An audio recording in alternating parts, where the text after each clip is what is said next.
자, 오늘부터는 시리즈별로 주제 설교를 할 겁니다. 3부로 나뉘어져서 1부는 부르심,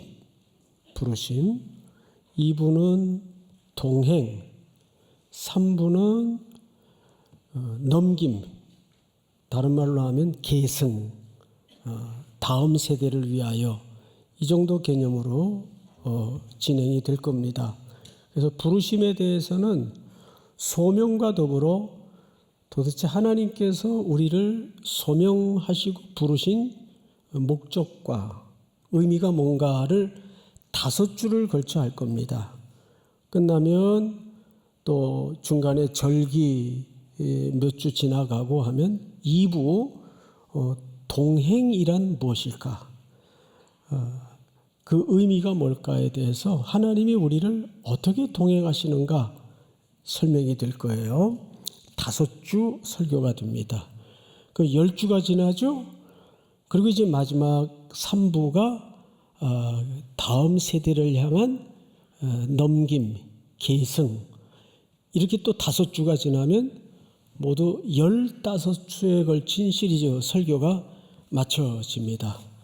그러면 12월 찬바람이 불고 이제 저는 마무리를 뭔 소리 이게? 해서 아마 이제 오늘부터 하는 설교는 사실 평소에 우리 성도들이나 또 여기 함께한 우리 젊은이들에게 꼭 나누고 싶었던 이야기가 주로 담아질 겁니다. 주님 다시 오시는 일 외에는 빠지지 마시고 저는 전출하셔서 예배 집중해 주시기 바랍니다. 오늘 창세기 12장은 성경 전체에서도 굉장히 중요한 신학적 기반에 위치해 있습니다. 이렇게 설명을 드릴게요. 1장서부터 11장까지는 인류의 원 역사가 기록되어 있습니다.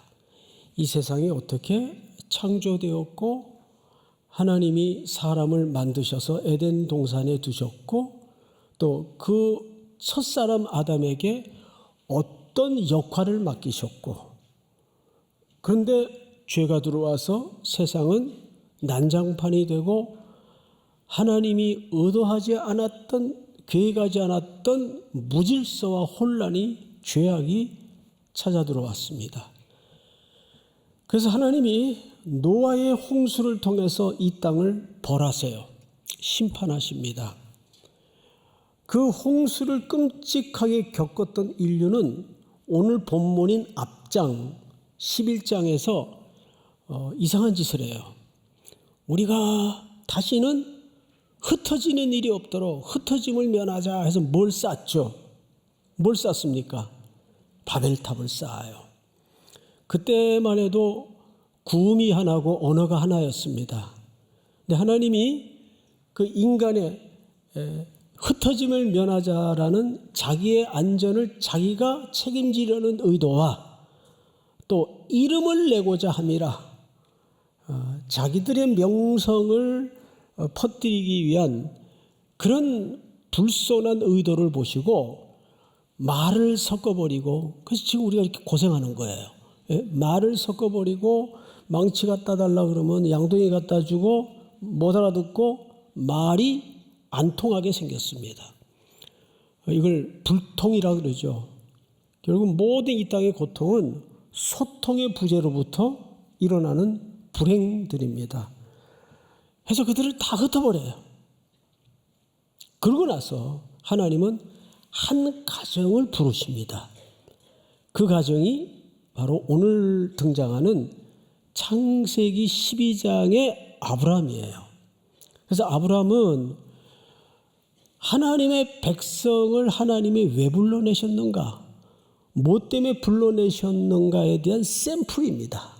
해서 그런 하나님의 긴 구속사적인 관점에서 이 본문을 깊이 들어가 주목할 필요가 있어요. 자, 1절을 한번 같이 읽어보십시다. 1절 시작. 여호와께서 아브라함에게 이르시되 너는 너의 고향과 친척과 아버지의 집을 떠나 내게 보여줄 땅으로 가라. 네, 여호와께서 첫 번째 명령이 가라였습니다. 가라.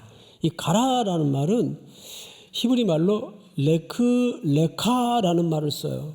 원래 가라라는 말 속에는 제가 종종 말씀드렸던 할라카, 걷다 이런 의미가 있어요. 근데 여기 전치사가 붙어 있으면 레카가 됩니다. 그래서 오늘은 할라카의 관점보다는 레카라는 이 원 뜻의 의미를 정확하게 알고 도대체 아브라함을 부르셔서 가라라고 명령하신 이 명령이 뭔가에 대해서 소개를 좀 드리겠습니다. 가라는 누구의 명령이에요? 하나님의 명령이에요. 맞죠? 자, 그래서 4절을 보시면 4절을 여러분들 한번 읽어볼까요? 4절 시작. 이에 아브라함이 여호와의 말씀을 따라 갔고 롯도 그와 함께 갔으며 아브라함이 하란을 떠날 때 75세였더라. 이에 아브라함이 여호와의 말씀을 따라갔고. 자, 그러면 여쭤볼게요. 가라는 누구의 명령이었어요? 하나님의 명령이었어요. 갔고는 누구의 명령이었어요? 누구의 명보다는 누구의 순종이었습니까? 아브라함의 순종이었어요. 오늘 이 사이에 어마어마한 이야기가 담아져 있어요. 가라라는 하나님의 명령과 갔고라는 아브라함의 순종 사이에 어마어마한 이야기가 녹아져 있습니다. 만약에 제가 여러분들에게 퀴즈를 낸다면 이렇게 한번 내보고 싶네요. 가라라는 하나님의 명령과 갔고라는 아브라함의 순종 사이에 괄호넣기를 한다면 이 안에는 무슨 단어를 집어넣어야 가장 적합한 단어가 스토리가 되겠습니까? 가라, 갔고 이 안에 뭐가 있어야 될까요? 네? 한번 얘기해 보세요. 날도 더운데. 네. 믿음입니다. 믿음. 근데 이 믿음에 대해서 우리가 오해가 가장 많은 신앙의 언어가 아닐까 생각합니다. 이 믿음에 대해서 정리를 좀 하고 들어가겠습니다. 에베소서 2장 8, 9절에는 믿음을 이렇게 정의했어요. 하나님의 선물이라. 이는 아무도 자랑치 못하게 하려 함이니라. 그러니까 믿음은 보통 내가 확신한다, 내가 믿는다 이런 게 믿음이 아니에요. 그건 그냥 확신이에요. 의지적 결과입니다. 그런데 성경에는 어디에도 믿음을 그렇게 설명한 적이 없습니다. 믿음은 뭐냐? 우리는 원래 영적으로 죽어 있었잖아요. 생명이 없었어요. 하나님의 영이 떠난 존재였습니다. 그냥 물질 덩어리에 불과한 존재였어요. 그런데 하나님의 영이 우리 속에 일방적으로 개입하셔서 우리를 살려주시고 하나님을 향하여 감각을 갖게 만들었어요. 믿습니까? 하나님을 향하여 눈을 뜨게 만들고 감각을 갖게 만들었어요. 그래서 모든 순간마다 하나님을 향하여 반응하여 살도록 만든 거예요. 보통 아브라함을 뭐의 조상이라고 하죠? 믿음이 좋아서 믿음의 조상이 아니에요. 이 창세기 12장 이후 아브라함의 행적을 조사해 보면 말이 안 되는 짓을 많이 했어요.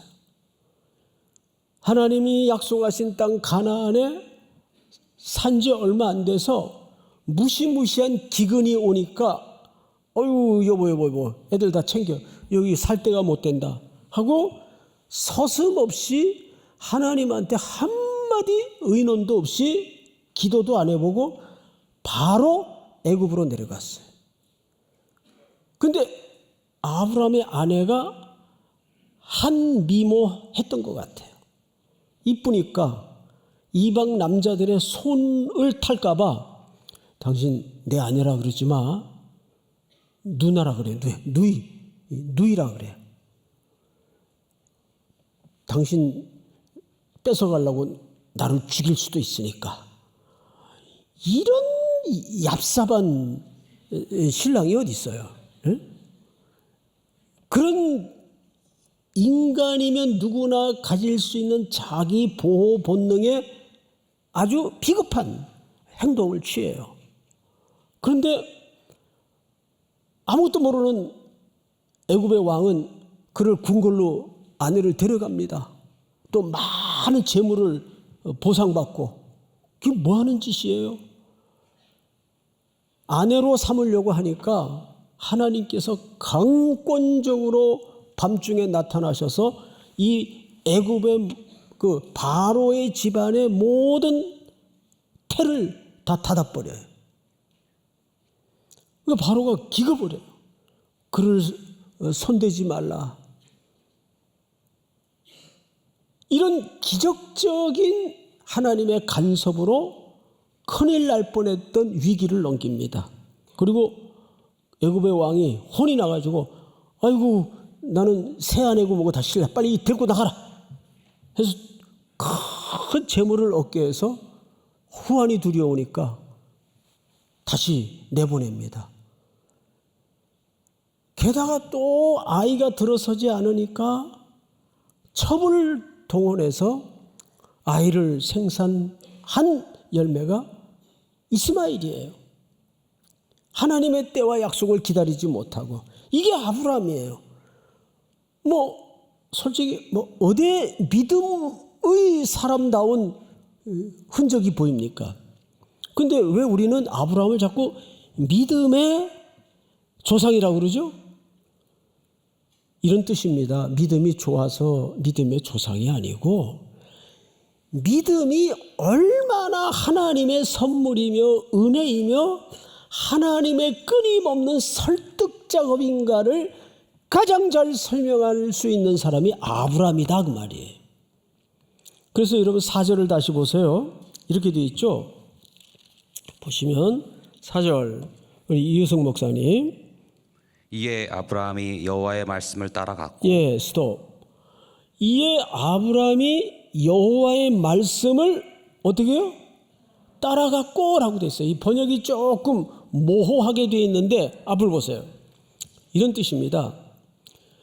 아브라함이 생의 발자국을 딛는 곳마다 그런 참 실망스러운 일과 하나님에 대한 불신과 배반과 엉뚱한 짓을 할 때마다 하나님이 기찻길로 말하면 레일 위에 하나님이 구속의 레일을 설계하시고 아브라함을 그 레일 위에다가 얹혀서 그 레일을 따라가기만 하면 복을 받도록 이 아브라함을 부르시고 설계하셨는데 자꾸 레일 위를 가다가 딴짓을 해요. 한눈을 팔아요. 잠깐 여기 좀 내려보자 해서 내려가가지고 보면 또 없어졌어요. 뭐하나 그러고 이제 마트에 들어가서 이상한 거 사가지고 주머니에다 숨겨놓고 그럼 하나님이 또 끄집어다가 다시 태워서 그 구원의 레일 위에다가 말씀의 레일 위에다가 아브라함을 또 올려놔요. 여기 이런 뜻입니다. 여호와의 말씀을 따라갔고라는 말은 아브라함이 주도적으로 그 말씀을 쫓아서 분투하고 이런 의미가 아니라 그 말씀대로 갔고 그 뜻이에요. 말씀의 레일 위에 하나님이 자꾸 끄집어 올려다가 그 말씀의 레일 위에만 가도록 만들었다 그 말이에요. 이거 누가 하신 작업이에요? 하나님이 하신 작업이에요. 그래서 믿음의 조상이라는 말은 믿음이 남달라서 이런 의미가 아니라 얼마나 아브라함의 인생을 자, 봐라. 이런 참 불손한 인생길에도 하나님은 그를 떠나지 아니하시고 그와 함께 걸어가시면서 궤도 이탈을 할 때마다 또 집어 올려놓고 또 딴짓하고 없어지면 또 찾아가지고 또 레일 위에다 집어넣고 그 말씀이라는 레일 위에 걷도록 만들었다 그 말이에요. 이 아브라함의 믿음입니까? 하나님의 의지입니까? 하나님의 의지예요. 그게 말씀대로 갔다 그 말이에요. 너는 이 레일 위에 걷지 않으면 안 되도록 내가 만들었으니까 너 자꾸 딴 놈 팔지 말고 여기 위에 올라 앉아 있어. 그러면 이 은혜의 열차는 목적지까지 너를 데려다 줄 테니까 그 자꾸 레일 위에다 올려놓는 거예요. 말씀 위에다 올려놓는 거예요. 믿습니까? 그런 의미에서 믿음이라는 것은 하나님의 끈질긴 설득의 결과다. 그러니까 오늘 본문의 구조는 이렇게 되어 있어요. 가라. 갔고. 그러면 도대체 우리가 지금부터 본격적으로 하고자 하는 얘기는 이 가운데에 어떤 내용을 담아냈는가? 아무것도 없어요. 보통 모세 같은 경우는 하나님이 부르실 때 저 애굽 땅에서 고통당하는 너희 민족을 구원해내라 목적도 있었어요. 이제 뭐 나이가 80 넘었는데 이제 제가 뭘 한다고 좀 제가 힘이 있을 때 그때 부르시지. 젊었을 때 부르시지. 걱정 마라. 말 잘하는 네 형이 있지 않냐.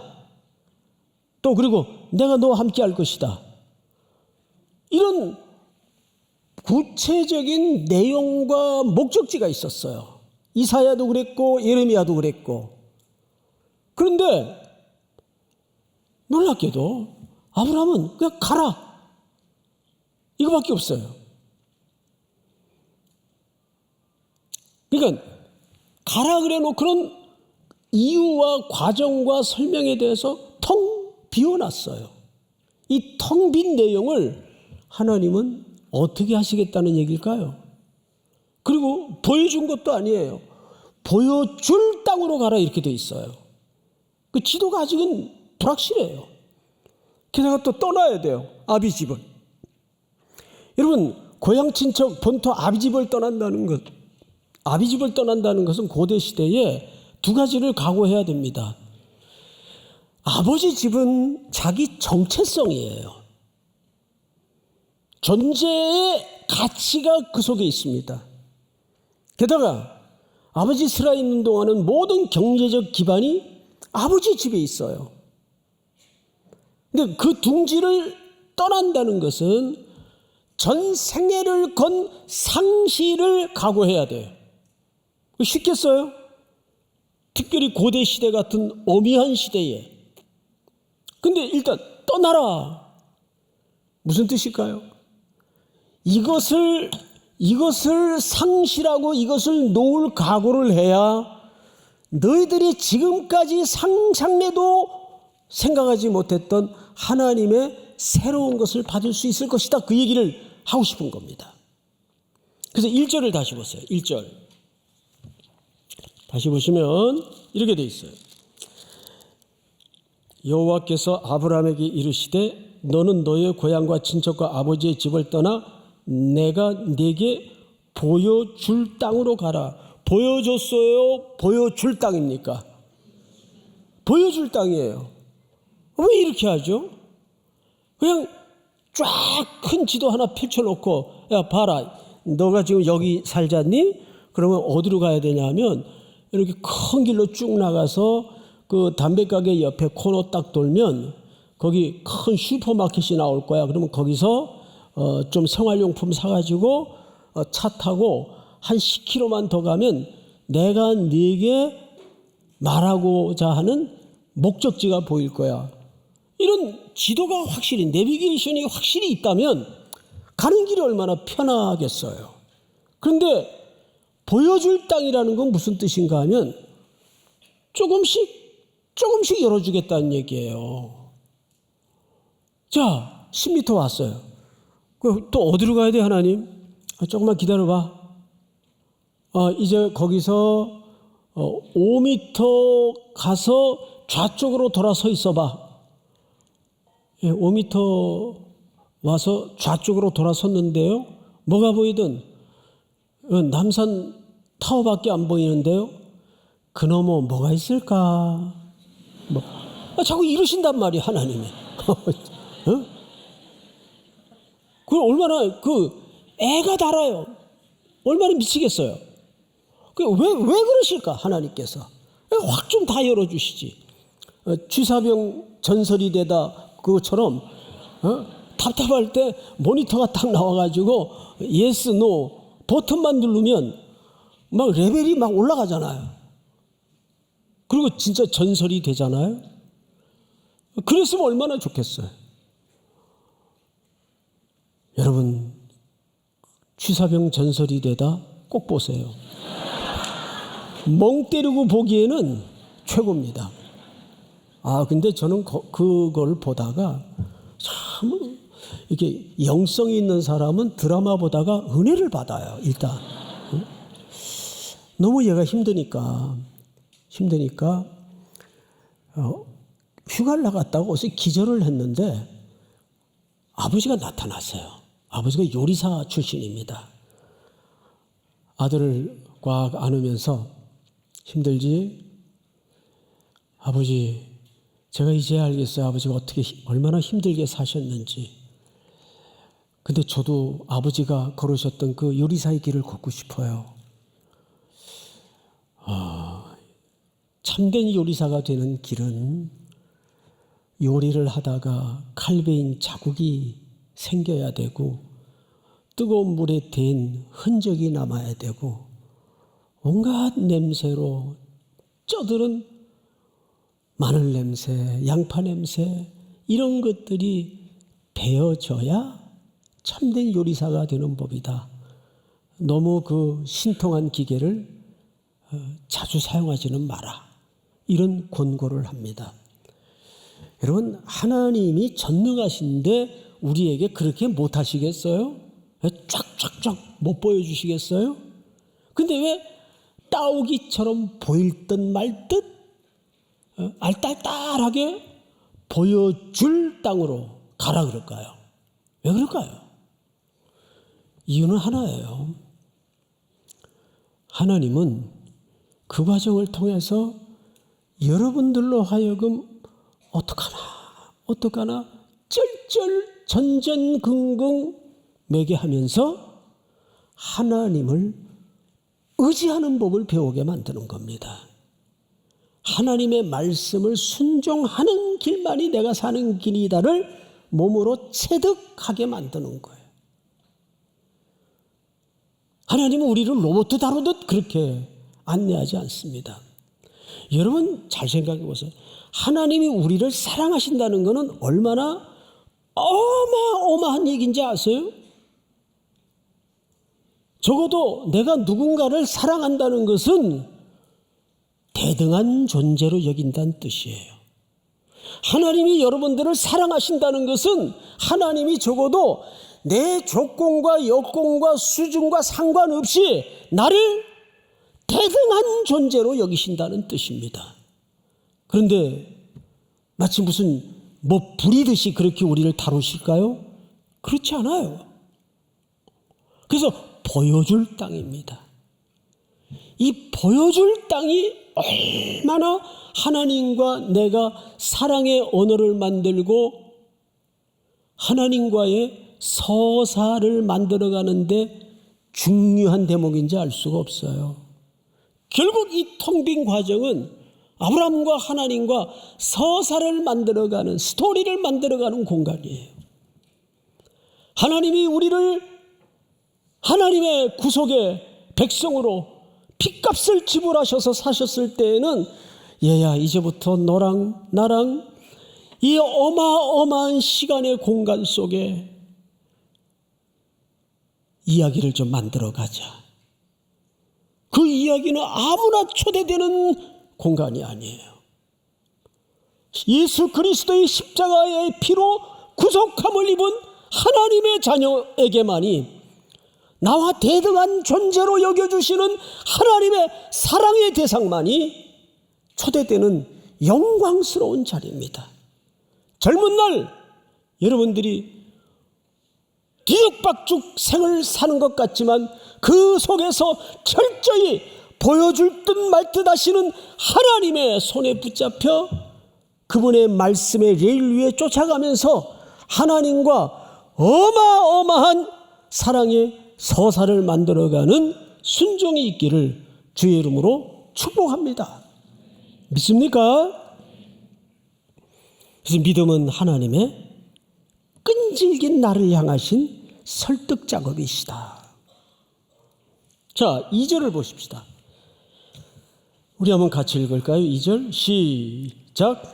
내가 너로 큰 민족을 이루고 내게 복을 주어 내 이름을 창대하게 하리니 너는 복이 될지라.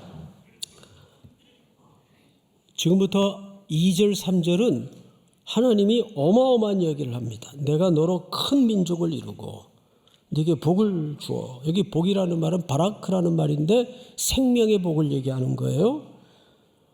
네 이름을 창대하게 하리니 너는 복이 될지라. 너를 다 같이 시작. 너를 축복하는 자에게는 내가 복을 내리고 너를 저주하는 자에게는 내가 저주하리니 땅의 모든 족속이 너로 말미암아 복을 얻을 것이라 하신지라. 그런데 이대로만 되면 너무 황홀하겠어요. 너무 좋겠어요. 근데 문제는 뭐냐 하면 아브라함이 지금 컨디션이에요. 일단 생물학적으로 나이가 지금 80이 넘었어요. 게다가 아내는 경수가 끊어졌어요. 어떻게 애를 낳아요?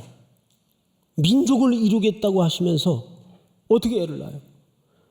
이런 뜻입니다. 하나님은 앞으로 아브라함과 동행하시면서 아브라함을 택하신 이유는 인간으로서는 절대 할 수 없는 일을 너를 통해 불가능한 것을 가능하게 하겠다. 이 어마어마한 약속을 하는 겁니다. 자, 땅을 얻고 재물을 모으는 건 노력하면 할 수 있어요. 그런데 생명은 어떻게 할 수 없잖아요. 큰 민족을 이루려면 애기라도 하나 있어야 될까요, 지금? 근데 애는 없고 지금 아브라함은 죽은 몸같이 됐어요. 아내는 경수가 끊어졌어요. 근데 이 부부가 뭘 하겠다는 겁니까? 그러니까 또 아브라함은 못 기다리고 첩을 들여서 이상한 짓을 해놓죠. 그 열매가 이스마엘입니다. 하나님이 여기서 위대한 약속을 하시면서도 본질은 이거는 인간의 힘으로 할 수 없는 일이다. 그걸 내가 지금 죽은 몸 같은 너를 통해서 그 일을 하시겠다. 그 뜻입니다. 믿습니까? 하나님은 여러분 지금 의식 구조 속에 이 일은 절대 안 돼. 불가능해. 아니요. 그 믿음을 영역을 넘어서야 돼. 왜 하나님이 못하십니까? 왜 하나님을 제한하십니까? 왜 하나님을 여러분들의 사고 속에 가두어 놓으십니까? 죽은 자도 일으키시고 생명을 주시는 하나님이신데 믿습니까? 천지를 말씀으로 설계하시고 말씀으로 존재케 하신 분이신데 못하실 일이 뭐가 있겠습니까? 그 하나님을 내 안에서 새롭게 발견한다면 내 가슴이 너무 좁으롭고 하나님의 세계는 너무 웅장하다는 것을 고백하지 않을 수가 없어요. 그거를 발견하고 에베소 1장을 사도 바울이 기록하면서 어떻게 기록했는지 아세요? 여러분, 그거 알죠? 그 문법 체계를 보면 그렇게 돼 있어요. 한 말도 하고 한 말도 하고. 너무 자기 언어의 세계로는 그 하나님의 경륜을 바라보고 그 경륜을 발견하면서 말로 다 할 수 없는 인간의 언어로는 표현할 수 없는 그 일을 여러분들을 부르셔서 하시겠다는 얘기입니다. 그래도 표정이 그래요? 예? 설교 듣다가 벌떡 일어나야지. 믿습니까? 우리의 가슴을 말씀이 들어오면 그렇게 뜨거워져요. 야, 너 뭐 이 땅에서 그냥 자꾸 비교당하고 내 존재가 어떤 가치인지 여기에만 매몰돼 살았는데 절대자를 만나게 되니까 자유가 생겨요. 용기가 생겨요. 힘이 생겨요. 하나님의 어마어마한 그림에 눈을 열게 되는 겁니다. 여러분들의 가슴을 활짝 열고 불가능을 가능케 하시는 그 하나님의 펼쳐놓은 바다를 향해서 마음껏 노저 항해하는 여러분들이 될 수 있기를 주의 이름으로 축복합니다. 마지막으로 4절 전체가 한번 같이 읽겠습니다. 시작. 이에 아브라함이 여호와의 말씀을 따라갔고 롯도 그와 함께 갔으며 아브라함이 하란을 떠날 때 75세였더라. 네, 이에 아브라함이 여호와의 말씀을 따라갔고, 이 따라갔다는 말은 아브라함이 말씀을 붙들고 의지적으로 이런 말이 아니라 하나님이 설계해 놓은 말씀의 레일 위에 아브라함을 계속 삐딱거리면 올려놓고 또 이탈하면 또 올려놓고 그랬다는 말이에요. 그러면 도대체 이 아브라함의 소명, 아브라함의 부르심이 우리 전생에 어떤 의미를 갖는가? 제가 최근에 수업 준비를 하다가 오스기니스의 소명이라는 책을 읽고 아주 참 소명이 무언가에 대해서 아주 명징한 정의를 하나 봤어요. 띄워주세요. 제가 먼저 좀 읽겠습니다. 소명이란 하나님께서 우리를 그분께로 너무나 확고하게 부르셨기에, 소명이라는 것은 너 안 되겠다, 좀 선수 교체하자, 이런 거 없단 말이에요. 소명이란 하나님께서 우리를 그분께로 너무나 확고하게 부르셨기에 우리의 모든 존재와 행위와 소유가 특별한 헌신과 역동성으로 채워지며 이는 곧 그분의 부르심에 대한 응답이자 그분을 향한 섬김의 삶으로 나타난 진리이다. 여러분, 이런 겁니다. 그러니까 소명이라는 것은 어떤 특정 기간에 내가 소명받았어. 우간다에 선교사로 잠깐 갔다 오자. 물론 그것도 단선적인 소명이지만 소명은 전 생애에 걸친 반응이어야 됩니다. 믿습니까? 내가 그리스도인으로 부름받은 그 순간부터 우리 주님 다시 모든 것들을 평가하러 오시는 그날까지 나는 부름받은 자로 서야 됩니다. 할렐루야. 그 부름 앞에 또 작은 발자국인 한 주의 걸음이라도 내가 하나님 앞에 밀착되어서 그분의 주권에 붙들리고 부르심에 반응하는 복된 소명자로 일어서기를 주의 이름으로 축원합니다. 우리 다 일어나십시다. 하나님의 부르심에는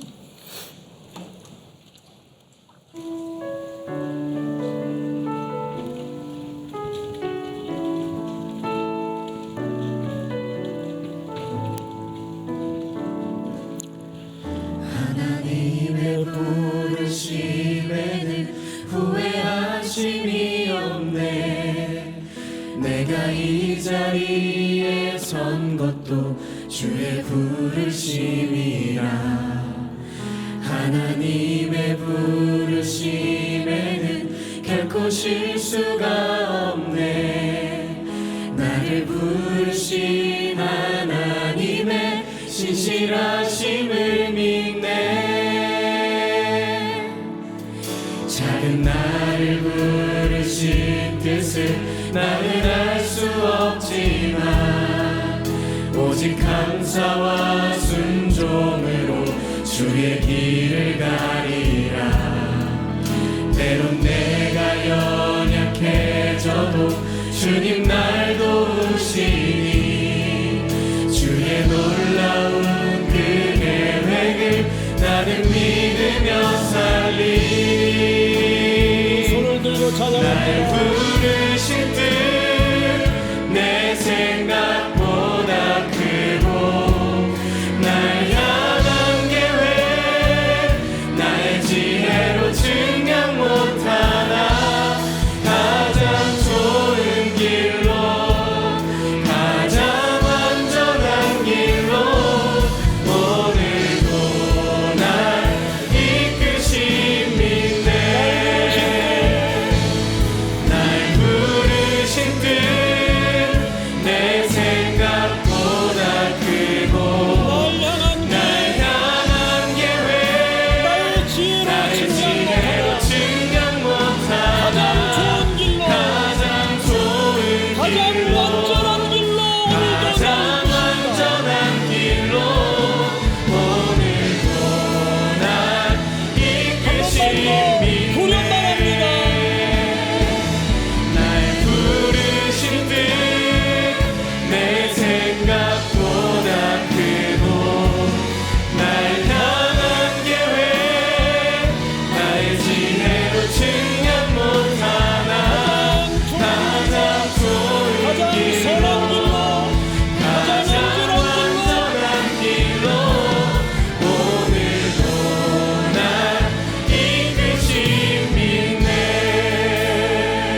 믿네 지금은 우리 구주 예수 그리스도의 은혜와 하나님 우리 아버지의 놀라우신 사랑하심과 성령님의 교통하심이 머리 숙여 경배를 드리는 사랑하고 사랑하는 우리 사부의 귀한 청년들 성도들 머리 위에 이제로부터 영원토록 함께 있을지어다. 아멘.